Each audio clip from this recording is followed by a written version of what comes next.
This is the WE Knife Co. Primoris. And this is the WE Smooth Sentinel. The Smooth Sentinel is a lot smaller than I thought it would be from the pictures, but I love it. A lot of the new knives in WE's 2021 and 2022 lineup have been these bigger titanium knives, the Subjugator, the Beacon, the Primoris, and they kind of all have a lot in common with each other. I will say though, there's a couple of things I really like about the Primoris that makes it stand out. But the Smooth Sentinel is different. It's a different design and a lot smaller size, and that's awesome because not everyone wants to lug around a big titanium knife as an EDC. Not that these are necessarily too heavy, but still, I know some of you prefer a smaller size EDC, like a mini bug out. Not all of you have as much to compensate for as someone like me, who basically needs to carry around a machete to feel good about my manhood. But it's great to see something like this, where you can still get a WE knife with premium materials, but in a smaller package. And it's pretty light, 2.1 ounces or 58 grams. It's still a titanium frame lock, but it has a nice dark green micarta inlay. There's also versions with wood, G10, or a marble carbon fiber inlay. And the blade steel is 20 CV with a dark stonewash and a flat grind. And what's crazy to me is that for being a thinner, lighter blade, the drop on this thing is actually pretty good. The blade thickness is 1/10 of an inch, or 2.5 millimeters. 3-inch blade, 4-inch handle, 7 inches overall. Besides the inlay, it's a pretty simple construction. No skeletonization on the inside, but that's already a very thin slab of titanium. I don't know if that would even be doable to mill that out anymore on the inside. And only 2 screws, the pivot and this one standoff, with a nice accent color. And no stop pin that you can see anyways, because it's an internal stop pin that's on the blade. It's on cage bearings. Centering's perfect, no blade play, and the pocket clip is deep carry, tip up, right or left side. Everything is rounded off very nicely.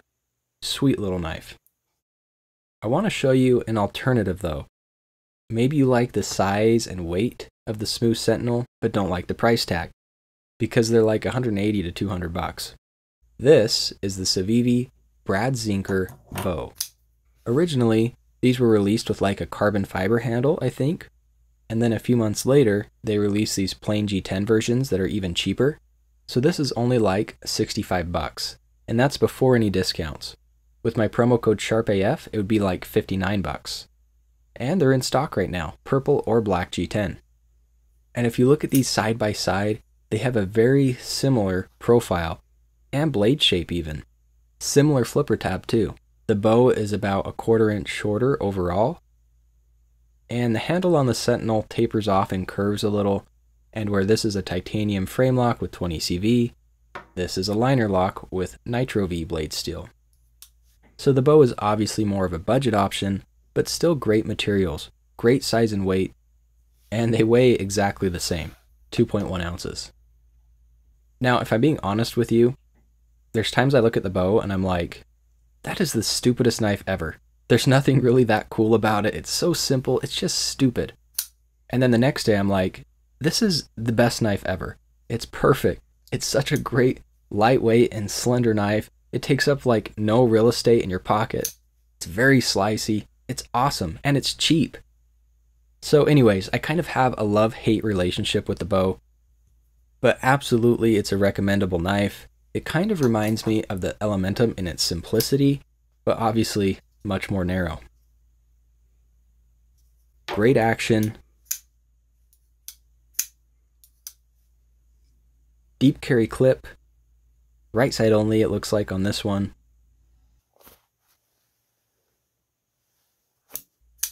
Awesome Brad Zinker design. And yeah, it's a great pick for an EDC if you're into smaller knives with smaller price tags. On to the Primoris. What's weird to me about the Primoris is that it's gotten like no buzz, and it definitely deserves some attention.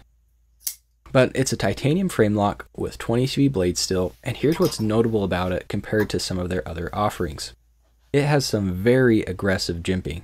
It's deep, it's effective, and it goes almost halfway up the spine. And paired with the flipper, it also has some jimping on it. It doesn't bother my finger, by the way. I still have plenty of room for a 4-finger grip, but it almost acts like a guard to keep my index finger away from the blade. And I just feel so locked in on this thing. Such a good grip. The handle has some grooves.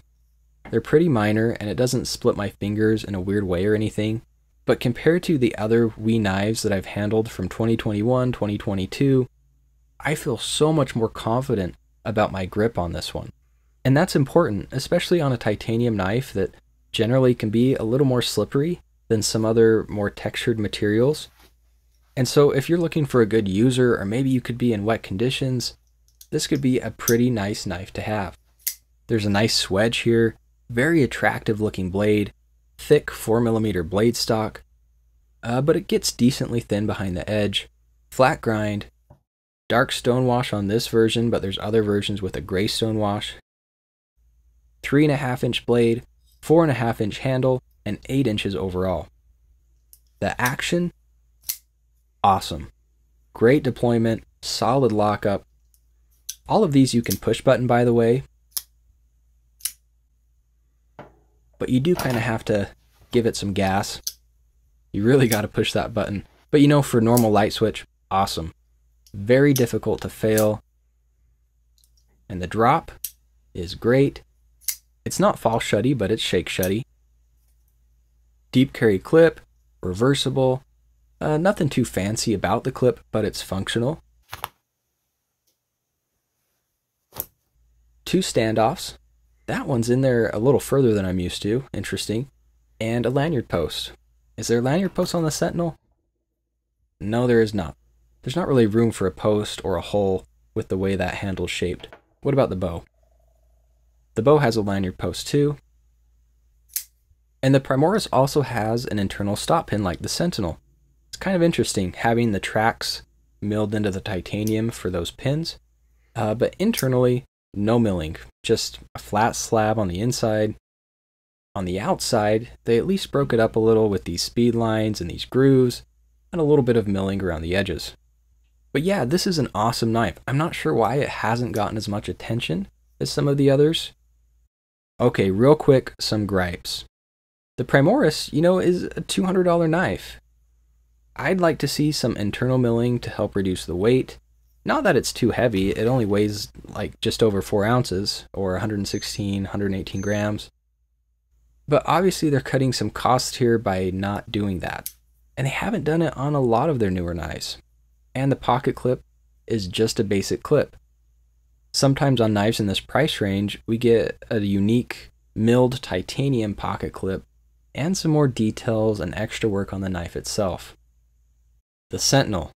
There's no cutout access to the lock bar at all. That mostly has to do with this design with the inlay. Could they have found a way to still do it? Probably, but it might have taken away from the overall aesthetics.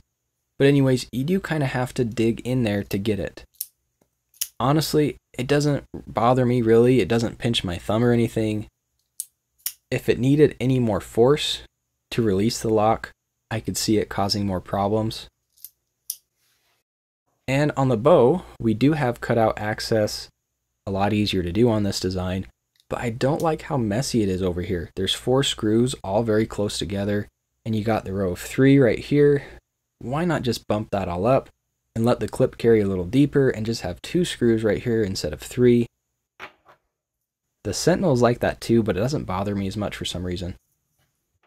And it kind of seems like the clip is at a weird angle. Maybe that's for a reason, I don't know.